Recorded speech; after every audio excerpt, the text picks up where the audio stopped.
Bonjour, j'aime beaucoup travailler à la plume, donc j'ai des plumes et différents porte-plumes avec plusieurs mines différentes, plusieurs plumes différentes.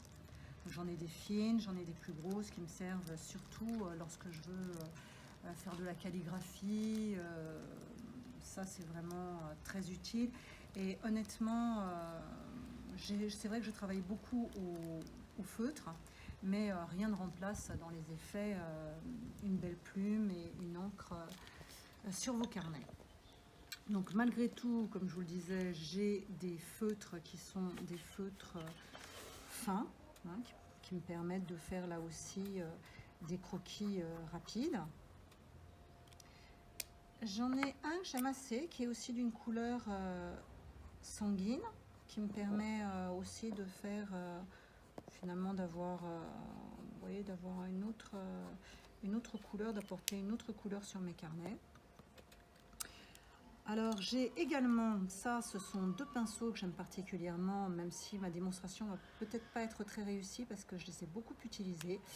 Alors en fait, comme je vous disais, la calligraphie, j'adore la faire avec des encres, mais il faut avoir quand même du temps et puis un endroit assez stable en voyage pour pouvoir travailler, puisqu'il faut sortir l'encre et ça demande quand même toute une habileté.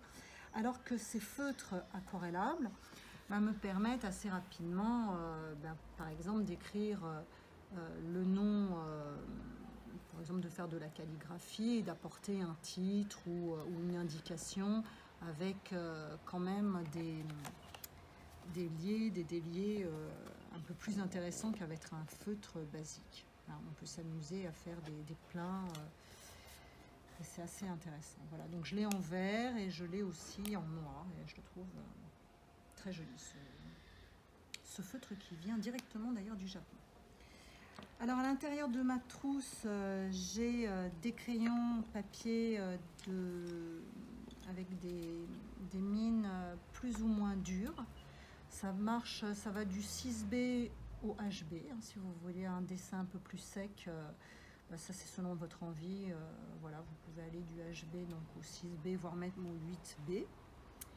À l'intérieur de cette trousse, j'ai, puisque évidemment dans ma trousse orange, j'ai une petite boîte d'aquarelle. Alors c'est la boîte minimaliste qui n'est pas chère du tout, vous trouvez dans le commerce. Elle est même fournie avec un petit pinceau. Voilà. Donc là vous avez 12 godets, c'est tout à fait suffisant pour faire des ébauches et pour apporter une jolie couleur sur vos carnets. Et j'ai donc deux pinceaux, deux petits gris purs pour pouvoir poser parfaitement mon aquarelle.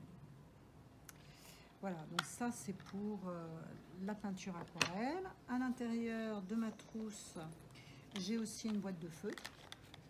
Alors ça c'est vraiment selon vos goûts. Moi j'aime assez les feutres parce qu'ils permettent d'apporter une note souvent beaucoup plus vive à la couleur. Et puis, je veux dire, de rompre un peu le rythme quand même, qui est toujours très aquarellé, que je vais faire avec les crayons aquarellables ou avec même l'aquarelle. Et ça me donne un tracé souvent un peu plus énergique, un peu plus tonique. Et parfois, pour faire par exemple des frises, je trouve ça assez intéressant, le mélange des feutres à côté de l'aquarelle. Voilà, à l'intérieur, j'ai deux styles de colle différentes. J'ai des colles en bâton et puis des colles liquides. Ces colles liquides, je les applique avec des pinceaux assez précis. Et notamment, je me sers de ces pinceaux précis lorsque je dois appliquer des dorures.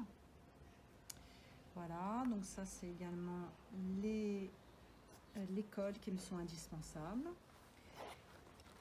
Et puis, j'ai bien sûr un taille-crayon. À l'intérieur de ma trousse, j'ai aussi une gomme. Voilà, on arrive au bout. Et enfin, ah oui, j'ai mon encre, bien sûr. Et puis, j'ai surtout ces petits feuillets que j'ai toujours avec moi, qui sont des feuillets de feuilles d'argent, qui vont me permettre d'apporter des touches d'argent sur mon carnet de voyage. Donc là aussi, je vous expliquerai comment on les utilise. Mais ça, surtout dans les voyages en Asie, j'ai trouvé que c'était vraiment, ça apportait une touche magnifique. Et également des feuilles d'or. Voilà, je ne sais pas si vous voyez là ici les couleurs là, des feuilles d'or. Bon, moi j'ai choisi de l'or jaune, mais vous pouvez trouver dans le commerce des feuilles avec des teintes de cuivre ou d'or blanc et qui donnent aussi des notes très personnelles à vos carnets de voyage. Voilà, et bien sûr, sans oublier, tout à fait indispensable, votre petit chiffon qui, tout au long de la journée, vous sera tout à fait utile. Voilà, tout ça rentre dans cette petite trousse et avec votre carnet, votre matériel de voyage est fin prêt.